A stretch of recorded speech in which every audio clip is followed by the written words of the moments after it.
जय हिंद दोस्तों, मैं रोहित स्टडी नॉलेज 86 चैनल में आपका स्वागत करता हूं। आज हम पढ़ने वाले हैं धातुएं अधातुओं के साथ कैसे अभिक्रिया करती हैं। धातुएं धातु विलयन के साथ कैसे अभिक्रिया करती हैं। अधातुएं अधातुओं के साथ कैसे रिएक्ट करती हैं।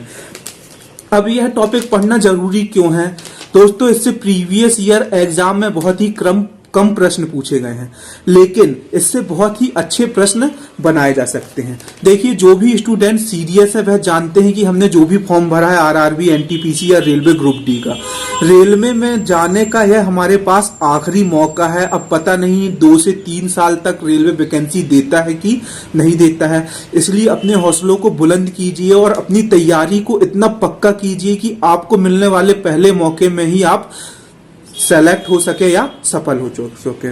तो चलिए दोस्तों, वीडियो को शुरू करते हैं। इससे पहले वाले वीडियो में मैं आपको पढ़ा चुका हूं धातुएं जल के साथ अभिक्रिया कैसे करती हैं, धातुएं वायु के साथ कैसे अभिक्रिया करती हैं, धातुएं एसिड के साथ कैसे अभिक्रिया करती हैं, धातुओं की HCl से अभिक्रिया, धातुओं की H2SO4 से अभिक्रिया, धातुओं की HNO3 से अभिक्रिया, धातुओं के रासायनिक गुण, धातुओं के भौतिक गुण, धातुएं क्या होती हैं, अधातुएं क्या होती हैं। इससे previous year SSC, RRB, NTPC, railway group D में आए हुए सारे प्रश्नों को हम पिछले वीडियो में डिस्कस कर चुके हैं और आने वाले वीडियो में भी हम डिस्कस करेंगे और अंत में हम सारे प्रीवियस ईयर क्वेश्चन जो रेलवे में आए हुए हैं, एसएससी में आए हुए हैं, सारे प्रश्नों को सॉल्व भी करेंगे। तो चलिए दोस्तों, इस टॉपिक को शुरू करते हैं। धातुओं की अधातुओं के साथ अभिक्रिया। धातुएं अधातुओं के साथ अभिक्रिया संयोजकता कोष या इलेक्ट्रॉन के आदान प्रदान से करती हैं। मतलब हम धातुओं की अधातुओं के साथ अभिक्रिया को कैसे समझ सकते हैं, इनके संयोजकता कोष और इलेक्ट्रॉन के आदान प्रदान से। अब यह इलेक्ट्रॉन क्या होता है, प्रोटॉन क्या होता है, न्यूट्रॉन क्या होता है।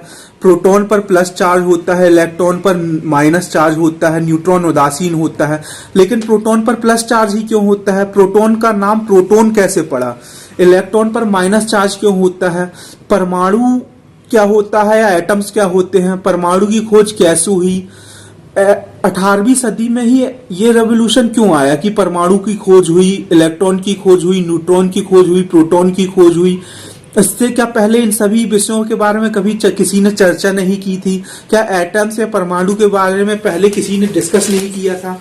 और प्लस चार्ज क्या होता है, माइनस चार्ज क्या होता है, आपको इन सभी प्रश्नों के उत्तर मैं नेक्स्ट वीडियो में दूंगा, जब मैं आपको परमाणु, इलेक्ट्रॉन, प्रोटॉन और न्यूट्रॉन पढ़ाऊंगा।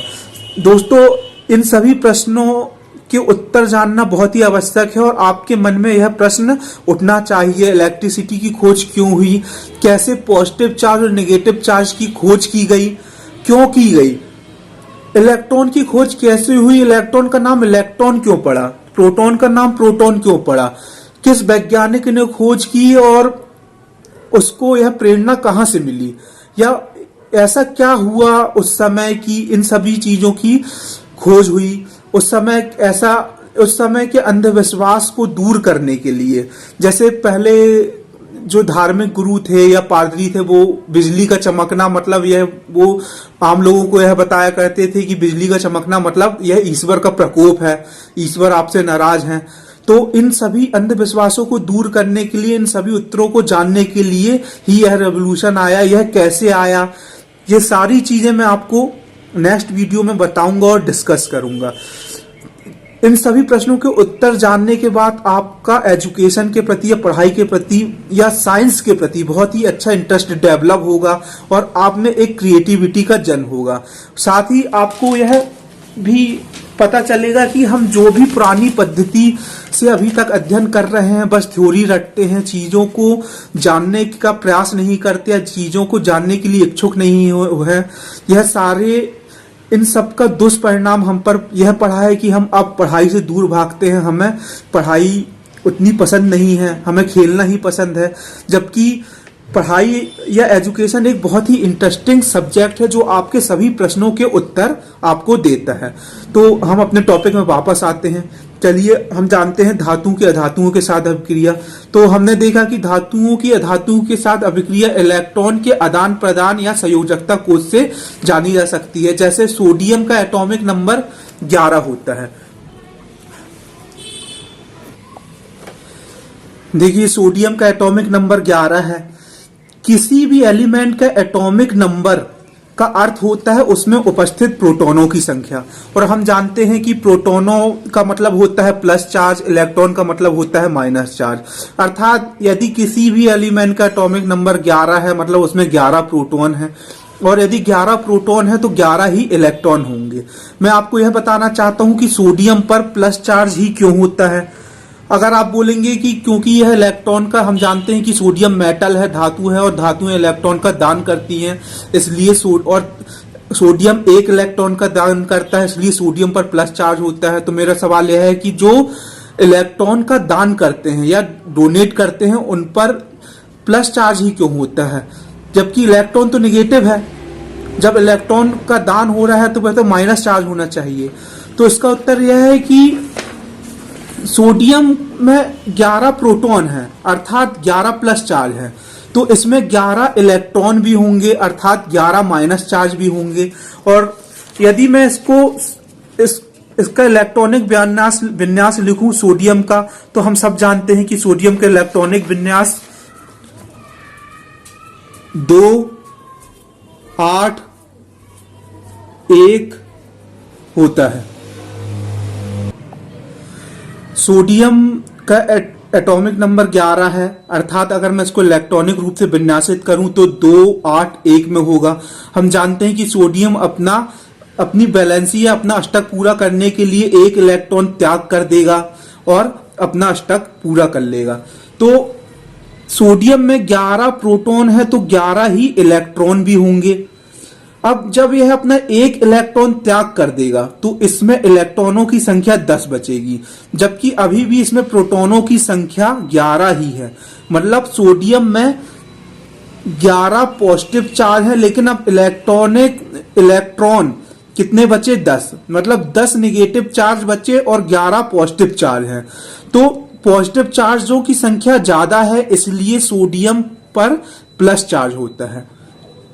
इसी प्रकार यदि मैं क्लोरीन लूं, हमको पता है क्लोरीन का एटॉमिक नंबर 17 है अर्थात क्लोरीन में 17 प्रोटॉन है। अब क्लोरीन में 17 प्रोटॉन है तो क्लोरीन को यदि मैं विन्यासित करूं तो 2 पहले सेल में 2 आएंगे, दूसरे सेल में 8 आएंगे, तीसरे सेल में 7 आएंगे।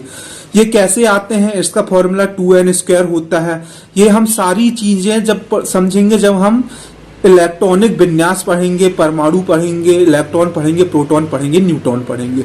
तो अभी आप ये समझिए कि यदि मैं क्लोरीन को विन्यासित करूं तो इसके बाहरी कोश में 7 इलेक्ट्रॉन है।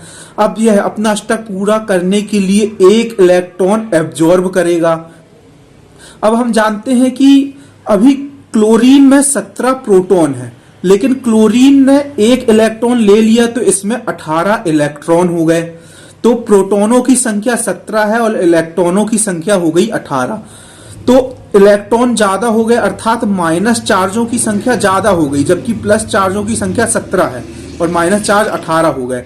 इसलिए क्लोरीन पर माइनस चार्ज होता है।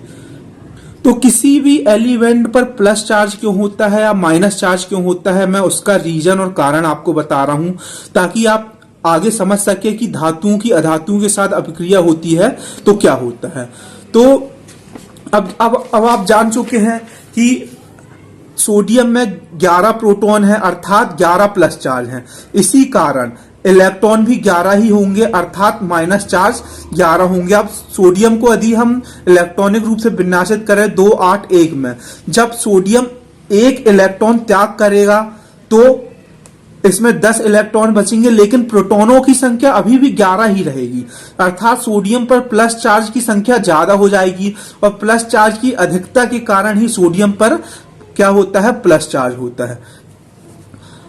और कितने प्लस चार्ज की अधिकता हो जाती है? 1 प्लस चार्ज की अधिकता हो जाती है, इसलिए सोडियम पर 1 प्लस चार्ज होता है। यदि 2 प्लस चार्ज की अधिकता हो जाएगी तो 2 प्लस चार्ज होगा, 3 प्लस चार्ज की अधिकता हो जाएगी तो 3 प्लस चार्ज होगा। इसी प्रकार यदि मैं आपको बोलूं कि क्लोरीन को लें, जैसा कि मैं आपको समझा चुका हूं, क्लोरीन को विन्यासित करें तो 2 8 7 में विन्यासित होगा और क्लोरीन का एटॉमिक नंबर 17 का अर्थ है कि इनमें प्रोटॉनों की संख्या 17 है। और इसी प्रकार जब प्रोटॉन 17 है अर्थात धन आयन है, पॉजिटिव आयन 17 है, तो इलेक्ट्रॉन भी कितने होंगे? 17 होंगे। अब क्लोरीन अधातु है तो यह इलेक्ट्रॉन को एब्जॉर्ब करेगा। जब यह एक इलेक्ट्रॉन को अपना अष्टक पूरा करने के लिए एब्जॉर्ब करेगा तो 17 की जगह इसमें इलेक्ट्रॉनों की संख्या 18 हो जाएगी, और 17 प्लस चार्ज हो गए और 18 निगेटिव चार्ज हो गए, तो निगेटिव चार्ज की संख्या ज्यादा हो जाएगी। और कितने निगेटिव चार्ज ज्यादा हो जाएंगे? एक निगेटिव चार्ज ज्यादा हो जाएगा, इसलिए क्लोरीन पर एक निगेटिव चार्ज होता है। तो चलिए आगे बढ़ते हैं। अब हमने देखा कि धातुएं और अधातुएं इलेक्ट्रॉन के आदान प्रदान से ही क्या करती हैं? अभिक्रिया करती हैं। अब हमने ये देखा कि जब धातुएं और अधातुएं आपस में अभिक्रिया करेंगे तो कोई ना कोई यौगिक बनेगा। तो धातुएं और अधातुओं के इलेक्ट्रॉन के आदान प्रदान से बनने वाले यौगिक को आयनिक यौगिक कहते हैं। अब ये आयनिक यौगिक क्या होता है इसको हम आगे जानेंगे। उत्कृष्ट गैसें, नोबल गैसें या शून्य समूह की गैसें जैसे neon, argon, krypton, xenon, radon, ये सभी गैसें, इन सभी का अष्टक पूरा होता है अर्थात इसके बाहरी कोश या आउटर सेल में 8 इलेक्ट्रॉन उपस्थित होते हैं, इसलिए यह बहुत ही कम रासायनिक अभिक्रिया करती हैं। अब मैं धातु की अधातु के साथ अभिक्रिया से यदि कोई एग्जाम्पल लेकर आपको समझाऊं, जैसे मैं सोडियम की अभिक्रिया क्लोरीन से करवाऊं, तो मैं जानता हूं कि सोडियम जब क्लोरीन से अभिक्रिया करेगा तो यह अपना एक इलेक्ट्रॉन त्याग करेगा और क्लोरीन इसका एक इलेक्ट्रॉन एब्जॉर्ब कर लेगा, तो सोडियम क्लोराइड बनेगा। तो सोडियम इसमें धातु है और क्लोरीन अधातु है, तो सोडियम ने क्लोरीन के साथ अभिक्रिया करके सोडियम क्लोराइड का निर्माण किया। अब इस यौगिक को हम आयनिक यौगिक कहेंगे और यह परस्पर स्थिर वैद्युत बल के द्वारा जुड़े होते हैं। इसी प्रकार यदि मैग्नीशियम की अभिक्रिया क्लोराइड से होगी तो मैग्नीशियम क्लोराइड बनेगा। इसमें मैग्नीशियम की वैलेंसी 2 होती है, तो इसलिए क्लोरीन के 2 परमाणु मैग्नीशियम से सहयोग करके मैग्नीशियम क्लोराइड का निर्माण करेंगे, MgCl2 का निर्माण करेंगे। अगर मैं बोलूं मैग्नीशियम में कितना चार्ज होगा, तो जितने उसके आउटर सेल में इलेक्ट्रॉन होंगे उतना ही किसी एलिमेंट में चार्ज होगा, इसलिए मैग्नीशियम में 2+ चार्ज होता है, एल्यूमिनियम में 3+ चार्ज होता है। इसको मैं पिछले वाले वीडियो में बहुत ही अच्छे से समझा चुका हूं। तो विपरीत आवेश होने के कारण सोडियम और क्लोराइड परस्पर आकर्षित होंगे और स्थित वैद्युत बल में बंधकर सोडियम क्लोराइड बना लेंगे। इसी प्रकार मैग्नीशियम और क्लोरीन की अभिक्रिया होगी तो मैग्नीशियम क्लोराइड का निर्माण होगा। अब हम जानेंगे कि आयनिक यौगिक क्या होते हैं, आयनिक यौगिकों की विशेषताएं क्या हैं। तो जब धातुएं और अधातुएं इलेक्ट्रॉन के आदान प्रदान से जो यौगिक बनाती हैं वह आयनिक यौगिक कहलाता है। तो आयनिक यौगिक में धन आयन और ऋण आयन के मजबूत आकर्षण बल के कारण यह यौगिक ठोस भी होते हैं, कठोर भी होते हैं और भंगुर भी होते हैं। आयनिक यौगिकों का कथनांक एवं गलनांक बहुत ही उच्च होता है।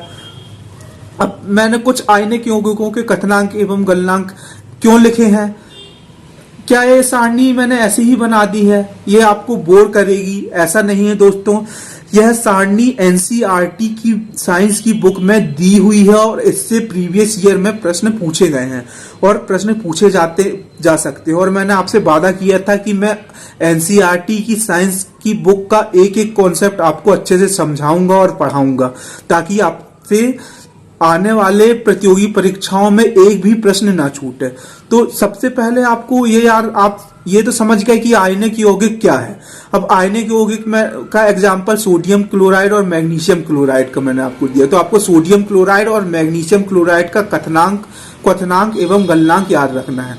सोडियम क्लोराइड का गलनांक होता है 1074 केल्विन में और 1686 इसका क्वथनांक होता है। ऐसे ही मैग्नीशियम क्लोराइड का 981 होता है और क्वथनांक इसका 1685 होता है। कैल्शियम क्लोराइड भी एक आयनिक यौगिक है। कैल्शियम ऑक्साइड, इसी प्रकार लिथियम क्लोराइड, यह सभी आयनिक यौगिक के ही उदाहरण हैं। तो आप देखेंगे कैल्शियम क्लोराइड का गलनांक है 1045 और क्वथनांक है 1900। इसी प्रकार LiCl 887 गलनांक है और क्वथनांक है 1600। इसी प्रकार कैल्शियम ऑक्साइड का गलनांक है 2850 और क्वथनांक है 3112। ये डेटा एनसीईआरटी की बुक में दिया हुआ है, इसलिए आपसे सीधा सीधा प्रश्न पूछा जा सकता है कि सोडियम क्लोराइड का क्वथनांक क्या होता है, गलनांक क्या होता है, मैग्नीशियम क्लोराइड का क्वथनांक क्या होता है या गलनांक क्या होता है। तो ऐसे तो बहुत सारे आयनिक यौगिक हैं, लेकिन जो एग्जाम्पल आपको एनसीईआरटी की बुक में दिए हैं वह आपको लर्न करने हैं। आप इसे एक बार पढ़िए, 2 बार पढ़िए, 3 बार पढ़िए, इसे लिख कर याद करने की कोशिश कीजिए, आपको ये आसानी से याद हो जाएंगे। तो चलिए दोस्तों आगे बढ़ते हैं। अब हमने देखा कि आयनिक यौगिक धन और ऋण आयन के मजबूत आकर्षण बल से बने होते हैं। आयनिक यौगिक का गलनांक तथा क्वथनांक उच्च होता है। अब यह आयनिक यौगिक जल में घुलनशील होते हैं, लेकिन पेट्रोल, डीजल, केरोसिन में यह अघुलनशील होते हैं। अर्थात यह जल में तो घुल जाएंगे लेकिन पेट्रोल और केरोसिन में नहीं घुलेंगे।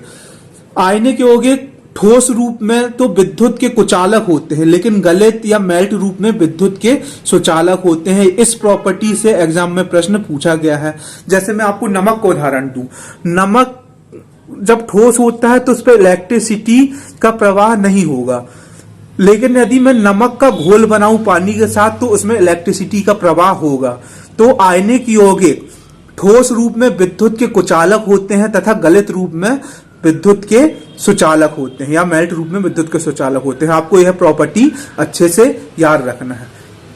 तो हमने देखा धातुएं अधातुओं के साथ अभिक्रिया कैसे करती हैं। अब हम आगे देखेंगे कि धातुएं धातु विलयन के साथ कैसे अभिक्रिया करती हैं। हालांकि मैं आपको यह पहले बहुत ही अच्छे से समझा चुका हूं जब मैंने आपको रिएक्टिविटी सीरीज पढ़ाई थी और उसकी ट्रिक बताई थी कि उसको कैसे याद करना है, और उससे रिलेटेड प्रीवियस ईयर में आए हुए सारे क्वेश्चंस भी मैंने डिस्कस किए थे।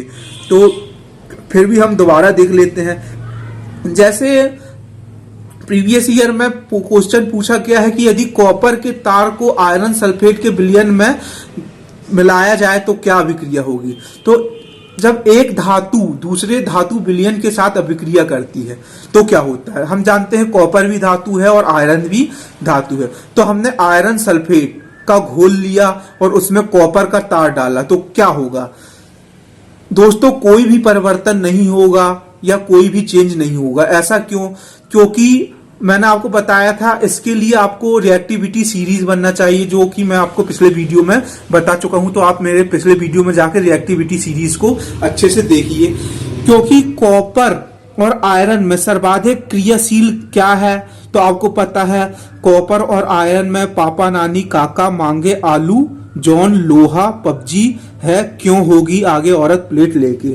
तो जॉन लोहा पहले आ रहा है और क्यों कॉपर बाद में आ रहा है। तो लोहा अधिक अभिक्रियाशील है और कॉपर कम अभिक्रियाशील है।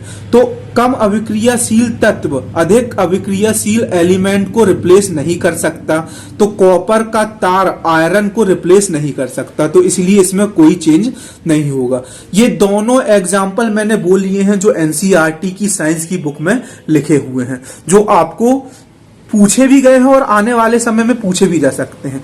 यदि अब मैं उल्टा करूं, आयरन को लूं और कॉपर सल्फेट का विलयन लूं, चूंकि आयरन अधिक अभिक्रियाशील है इसलिए आयरन कॉपर को रिप्लेस कर देगा और फेरस सल्फेट बनाएगा और कॉपर अलग हो जाएगा, अर्थात इस कंडीशन में अभिक्रिया होगी। तो एक धातु दूसरे धातु विलयन के साथ कैसे अभिक्रिया करेगी ये डिपेंड करता है रिएक्टिविटी सीरीज में। धातुएं अधातुओं के साथ अभिक्रिया कैसे करेंगी ये डिपेंड करता है इलेक्ट्रॉन के आदान प्रदान में।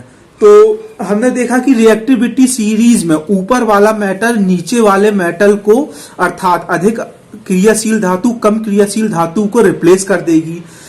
जैसे मैग्नीशियम एल्यूमिनियम को रिप्लेस कर देगा, लेकिन एल्यूमिनियम मैग्नीशियम को रिप्लेस नहीं कर पाएगा। इसी प्रकार जिंक आयरन को रिप्लेस कर देगा, जबकि आयरन जिंक को रिप्लेस नहीं कर पाएगा।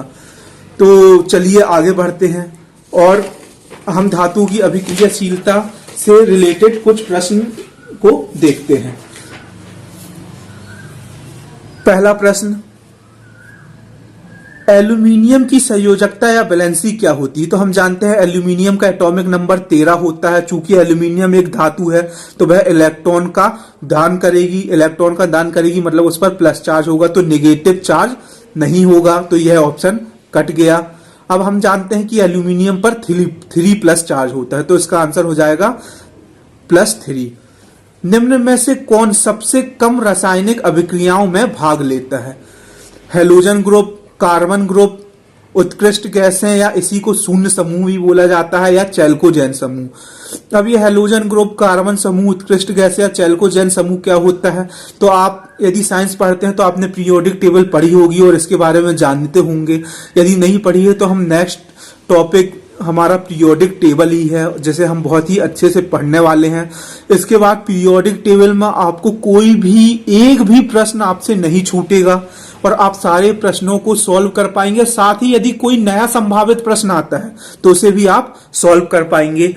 तो अभी इसका आंसर होगा कि मैं आपको अभी इसको पढ़ाते समय बता भी चुका हूं कि उत्कृष्ट गैसें या शून्य समूह की गैसें कम रासायनिक अभिक्रियाओं में भाग लेती हैं, क्योंकि इनका अष्टक पूरा होता है और धातुओं और अधातुओं की अभिक्रिया इलेक्ट्रॉन के आदान प्रदान पर ही निर्भर करती हैं। अब हम देखेंगे कि धातुओं और अधातुओं में इलेक्ट्रॉन के आदान प्रदान से बने यौगिक को क्या कहते हैं? कोवेलेंट यौगिक, आयनिक यौगिक, कोई यौगिक नहीं बनता, या ए और बी दोनों। तो हम जानते हैं कि धातुओं और अधातुओं में इलेक्ट्रॉन के आदान प्रदान से बने यौगिक को आयनिक यौगिक कहते हैं। मैं आपको यहां बता देता हूं, कभी आपसे प्रश्न पूछा जा सकता है, मेटल प्लस नॉन मेटल की अभिक्रिया होगी तो आयनिक यौगिक बनेगा, non metal plus non metal की अभिक्रिया होगी तो कोवैलेंट बॉन्ड बनेगा। अब ये कोवैलेंट बॉन्ड क्या होता है, सहसंयोजक आबंध क्या होता है? कोवैलेंट बॉन्ड नॉन मेटल से नॉन मेटल की अभिक्रिया, जब इलेक्ट्रॉन पेयर में शेयरिंग करते हैं, जैसे 2 इलेक्ट्रॉन पेयर में शेयरिंग करते हैं तो कोवैलेंट यौगिक बनता है।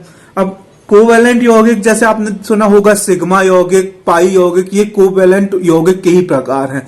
आगे जब मैं आपको पीरियोडिक टेबल पढ़ाऊंगा तो कोवैलेंट यौगिक के बारे में बहुत ही विस्तार से बताऊंगा, तो इससे बहुत ही अच्छे प्रश्न पूछे जा सकते हैं। अब हाइड्रोजन प्लस नॉन मेटल अभिक्रिया करेंगे तो भी कोवैलेंट यौगिक बनेगा, क्योंकि हाइड्रोजन अधातु होता है, द्विपरमाणिक अधातु हम जानते हैं। जैसे मैं आपको एग्जांपल एक दूं तो H2O, आप जानते हैं कि H2O हाइड्रोजन और ऑक्सीजन किस बंध के द्वारा या बंध के द्वारा जुड़े हैं? तो कोवैलेंट बॉन्ड के द्वारा जुड़े हैं, क्योंकि हाइड्रोजन भी एक अधातु है और ऑक्सीजन भी एक अधातु है। अब ये कोवैलेंट बॉन्ड के बारे में सारी चीजें डिटेल में आपको मैं आगे वीडियो में पढ़ाऊंगा। अब मैंने एक क्वेश्चन यह लिया है कि सोडियम क्लोराइड का गलनांक क्या होता है? तो आप जानते हैं सोडियम क्लोराइड का गलनांक अभी मैं आपको सारणी में बता चुका हूं, 1074 डिग्री होता है। तो ऐसे कई प्रश्न इस टॉपिक से बनाए जा सकते हैं। तो दोस्तों, आपको यह वीडियो कैसा लगा? यदि वीडियो पसंद आया हो तो दोस्तों को शेयर कीजिए, लाइक कीजिए, सब्सक्राइब कीजिए। तो आगे हम पढ़ने वाले हैं कि पीरियोडिक टेबल के बारे में सारा कुछ जानेंगे, और परमाणु क्या होता है, इलेक्ट्रॉन क्या होता है, प्रोटॉन क्या होता है, न्यूट्रॉन क्या होता है। तो तब तक के लिए धन्यवाद। यदि वीडियो पसंद आए तो शेयर कीजिए, लाइक कीजिए, सब्सक्राइब कीजिए। धन्यवाद।